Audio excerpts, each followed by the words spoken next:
Everybody's pitching in from the whole village. Everyone's doing something. We got people chopping vegetables, plating food, boiling soup. The energy is building. You can feel the excitement in the air. Okay, maybe they don't seem that excited, but I can feel it. Ooh, this is nice. In Vietnam's northwestern highlands, you'll find a place nearly unchanged by time. Bro, can I take this thing off? This is kind of ridiculous. Yeah, take it off. Man, wow, this is beautiful. Check it out, man. Soak it in. Today, my buddy Andrew and I are on a mission. I've been handed this giant knife. Helping a village prepare a giant feast for a rarely seen black Mong wedding. Oh, there you go. The only challenge now that's not good. is seeing there you go. if this 50-year-old decommissioned army jeep will get us to the village on time. 5 hours outside of Hanoi, Vietnam's capital. Where exactly are we? Last time, we took on Vietnam's Central Highlands, and this time it's all about Vietnam's Northwest. Oh, great. As a country, Vietnam is developing at a rapid pace. But regions like this, some of the most isolated and difficult to get to, will be the last areas touched by modern life. The north is characterized by these steep limestone mountains. We get these gorgeous stepped-out rice fields, and I think the mountains are what keeps the population so separate. Present-day conveniences are few. But this means that local ethnic traditions have withstood the test of time. In the north here, we have the widest variety of different ethnic groups anywhere in Vietnam. Actually, we're going to be spending the next 2 weeks exclusively hanging out with Vietnam's vibrant ethnic groups. We're going to see how they work, we're going to see how they live, and especially how they eat. Right, I'm excited for this. Just don't be too excited. Why? It's going to be fun, but the food is going to get pretty extreme. I don't know if you can handle it. It's going to be out there, man. Dude, I'm worried that you can't handle it. What are you talking about? I was harvesting ants. Oh my God, my neck. Oh, I was diving underneath the water and catching spiky creatures, you know? I'm way more culturally open than you are. Oh, really? Yeah, you don't think so? Andrew, I have a freaking food show. You need a TV show. I do this for fun. Okay, that's a fair point. All right, you know what? This trip, we are going to settle it. We're going to find out once and for all who is the most open-minded, who is more culinarily woke. That's right. We will find out. Yeah, all right. All right. All right. All right. All right. This land is renowned for its terraced rice paddies and endless mountain passes, a region of Vietnam that's home to 20 different ethnic groups. The Mong people are one of the biggest ethnic communities in the northwest of Vietnam. But even among them, their tribes vary. Most commonly, the white Mong, green Mong, flower Mong, and today's black Mong people.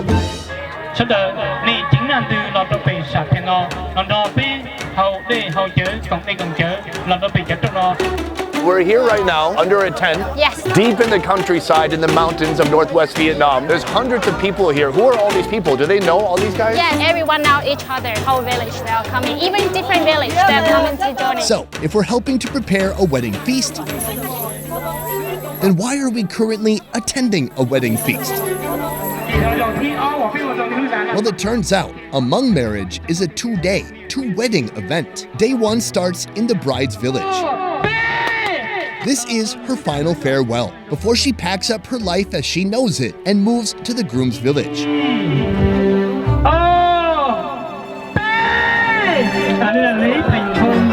Tomorrow, the groom's village, a few miles away, will host the second wedding, a sort of welcoming of the bride to her new family.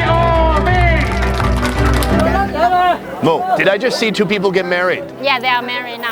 This is Mu, born and raised among the black Hmong people. She'll be joining us for a portion of this journey. Everybody has their own table. I mean, how many different animals are on here? This is chicken, this is pork, and this is beef. The trinity of farm animals. Everything is belong to the family. They have their own cows, their own chicken. I mean, it's farm to table. That's wild. The food itself is paid for by the bride's family. Several villagers have helped to prepare it. Here we've got some fried pork belly. Look at that. How long ago was this cooked? They cooked early this morning.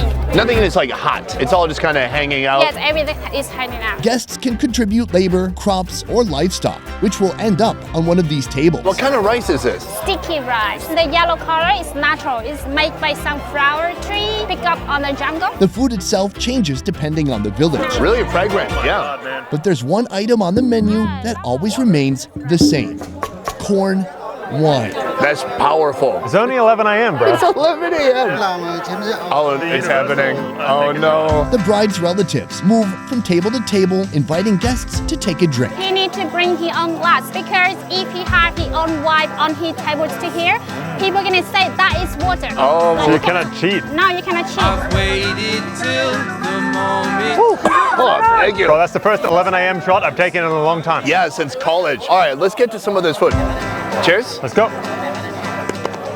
Oh, that is crunchy. Oh, the fatty part is delicious, but wow, that skin. Uh-oh, another shot. Oh, buddy. He just looks like he wants to maim us. So let's start it. Holy crap. Oh, wow. I'm gonna try some of that. Barbecue pork. Rich, fatty, smoky, and they've got their own local herbs on there. I mean, it's hot. Oh my God, man. It feels like everything here is kind of like a drinking food. You have a little bit of meat, have some booze, a little bit of rice, and then booze and meat and booze, and on and on. And then what? Are all these people gonna be asleep by 4 p.m.? The man, they can't sleep, but the woman, they have many things to do when they go home. There is no set menu when it comes to weddings here. So this one's beef. The skin on, you see? I don't think there's anyone really eating beef skin in the U.S. No, not in Australia. But the one special treat you'll find on this day, more than any other, Chicken. Hey, you gotta have one chicken. is meat. Meat of all kinds from all animals. So on a normal meal, you might just have one meat, one vegetable, one Or rice. even just vegetable and rice. So the wedding's really special. People are getting something they don't always get to have. Yes. Technology has found its way here in the form of smartphones, 4G, and Facebook. But even still, some traditions carry on as they always have. How are people dating out here? You won't spend a lot of time together before you marry. If you want to marry to this girl, you just find it out by her friends or by family. And if he decided to marry this girl, the boy's family will come in to ask the girl's family and talk to each other. So it's not arranged. No. She can say yes or no. Yes, that's right. This generation is like that. But in the past, it was different. In the past, people, their family decided. In the past, it wasn't uncommon for marriages to be 100% arranged. This could mean meeting the person you're supposed to spend the rest of your life with on the day of your wedding. It also meant getting married at a young age. Some customs have changed and some have not. Today, our bride is 16 years old, but the choice to get married is hers alone. This is what her father thinks of parting with his daughter at such a young age. He won't like his daughter to get married around when she was 20. But they love each other. They want to marry, so he just agreed because almost everyone they are getting married very early in here. The bride's father got married when he was 20. Did you get to choose your bride, or was a bride kind of provided to you? They are married because they love each other. In Vietnam, the legal age for marriage is actually 18, but clearly some believe this doesn't apply to them. How have the traditions changed over time? He's saying it's changed a lot today because the young, they go to the city, and the wedding today is much more easier and bigger than his generation. Wow. After the bride's farewell wedding celebration, she and the groom make the journey to his village. But before they even arrive, preparations for their massive welcoming feast have already begun. What we just do over there is on the bride's family. And here is different village. Groom's family needs to do something exactly the same. So if you don't do celebration, nobody in the village know that your sons will get married. Oh no. The countryside is so majestic. I guess this is the problem with not having refrigeration. The meal isn't until tomorrow, but preparation is starting already early today. I'm told there's gonna be a cow, there's gonna be a pig. Yes, and then chicken, 20 chicken. 20 chickens? 20? Oh my gosh. Here, some of the food is paid for by the groom's family and some of it is gifted. All will be feasted on by hundreds of hungry dinner guests in less than 24 hours. Is this some kind of vegetable? What is this? Bamboo shoots. This almost looks like a paper. They're stripping it away. So is this edible? No. This is the part we eat. Oh wow. So can you throw it over here? Yeah, all right. Oh, can it be eaten raw? No. This is deep inside the bamboo, and then this is gonna be what, boiled? First the boil it, and then I will fry it. We have no idea how much food or even which foods are going to be on tomorrow's menu. How many people are gonna be there tomorrow? 300 people. How about 300? Yes. But from the looks of it, we are far from ready. The one thing I fear is that if we don't pitch in, this meal may never come to fruition. Is that true? Yes, that's correct. We need to help by preparing food. I'm ready to roll. Andrew's gonna help with the pig, and I will help with vegetables, chicken, things like that. There is no catering service. There is no master chef. We do have An army of unorganized, albeit eager, villagers waiting to help. Andrew and I will also contribute our efforts however we can. Okay, so as you guys can see, already this pig has been dispatched. And in there, what they've done is they've collected all of the blood. And that's obviously going to be turned into blood cakes. Right now, the boiling water is loosening up the hair. We're shaving it all off. Oh, are they making a paste? I believe right now Andrew's having a good time with that pig. As for me, I'm hanging out with the vegetable ladies. And here, something I've never even seen before. This is an elephant foot yam, an underground crop that's popular in isolated rural areas of Africa and Asia. On the inside, feels starchy like a radish would. In Vietnam, this can only be found in some northwestern regions like this. When you don't have a refrigerator, you're going to be eating everything you see here within 24 hours. So you are going to need a lot of people. Luckily, we have them. The most interesting part, you would think maybe they just cut it up, boil it, eat it. No. Sandpaper comes into the preparation. They break down into kind of a paste. This is an extremely laborious job. Maybe somebody could donate a sandpapering machine to this village so they can make this dish super fast. In the backyard, the ladies are taking care of the chickens, while the men break down an entire cow. There's no part of this cow that is gonna be wasted. Same with the pig. Okay guys, so we are here in the Butchery Pit, and it is hard to believe that this was a whole Small intestine. Everything will be eaten, including the prized internal organ meat. This is, pig head. As far as I understand, we're going to be using this as part of a bone soup tomorrow. So they're taking the intestine and they're kind of, This is gastric acid, a digestive fluid formed within the stomach lining. Usually in the West, this would probably be discarded, thrown away. Here, this is a crucial cooking ingredient, almost like a special seasoning. And that's gonna become a big ass knife is sharp. It slices through like butter. It is really strong, powerful tasting component in the dish that we're gonna be eating tomorrow. This deadly liquid will join a combination of different cuts, including the intestines and even the throat. Is that yummy? Mong? They're saying that's yummy. That's real close to the bone. Bro, there's no way I end up with all my fingers at the end of this. I've filleted a few fish. This is very different. Em cắt đẹp không? Cũng chưa được, nhưng mà thôi, cứ cắt như thế này đi. There we go, guys. That's one side of a pig head. After a day's worth of preparation, there's still plenty more to do. Meanwhile, the bride and groom have nearly completed their journey. Right now, I'm meeting them just a short distance from the groom's home. I was tempted. Oh, I love this. They're pouring booze out of a stick of bamboo. How do you feel right now? We have the groom here. Excited. The newlywed bride is eating in the background. It's a generations-old tradition for the wedding party to stop down somewhere along their journey and eat a small feast of sticky rice, chicken, and pure pork fat. Cheers. This food is fuel for their long journey. I'm good. I'm gonna do it. Oh, it's too much. No. When you catch it, you have to finish. Oh no. After finishing their meal, they continue their journey to their new home, where they'll prepare for tomorrow's big event. The sun is going down right now. There's still a huge amount of butchery to be done and a huge amount of preparation ahead of us. It really looks like it's going to be a long night.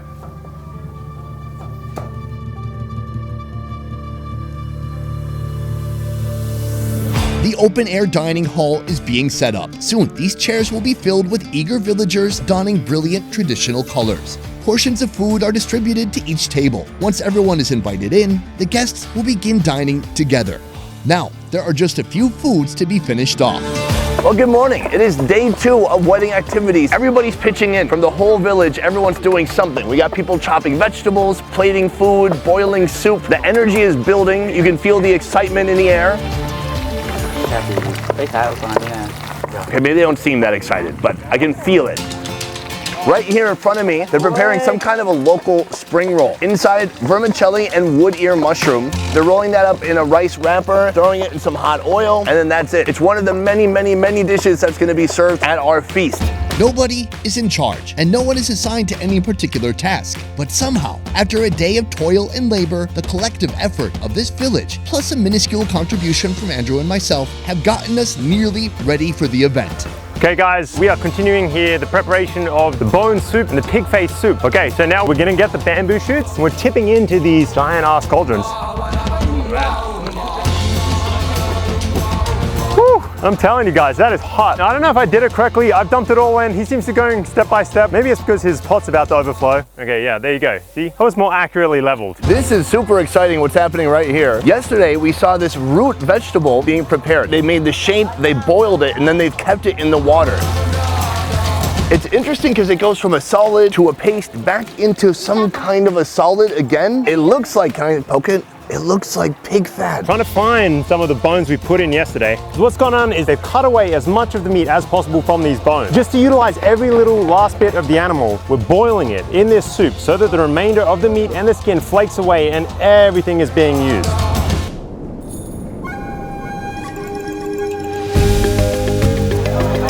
This is super exciting. We're finally at the final big feast. Everybody's coming in and even more people still on their way in. We went to a feast yesterday. That was all the bride's village, friends and family. Today, this is a completely different group of people. I mean the same tribe, but they are different people. This is just the friends of the groom's family.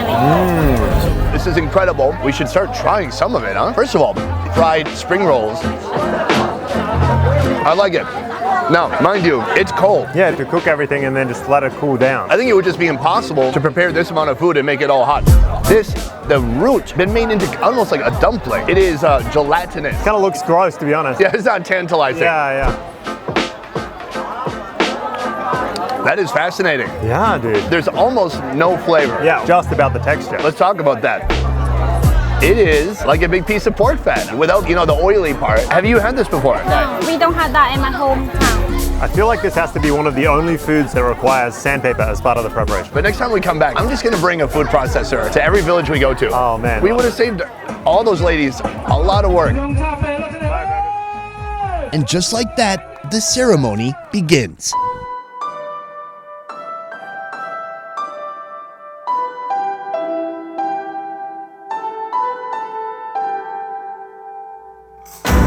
This ceremony is a declaration to the groom's village, the final day of the marital union, the closing of an old chapter and the beginning of a new one. Approved by 8 family members on each side. Witnessed by every person in this village. The ceremony is quick and concise. I don't know what they're saying, but I'm sure it's along the lines of, do you guys promise to not screw this thing up for as long as you both shall live?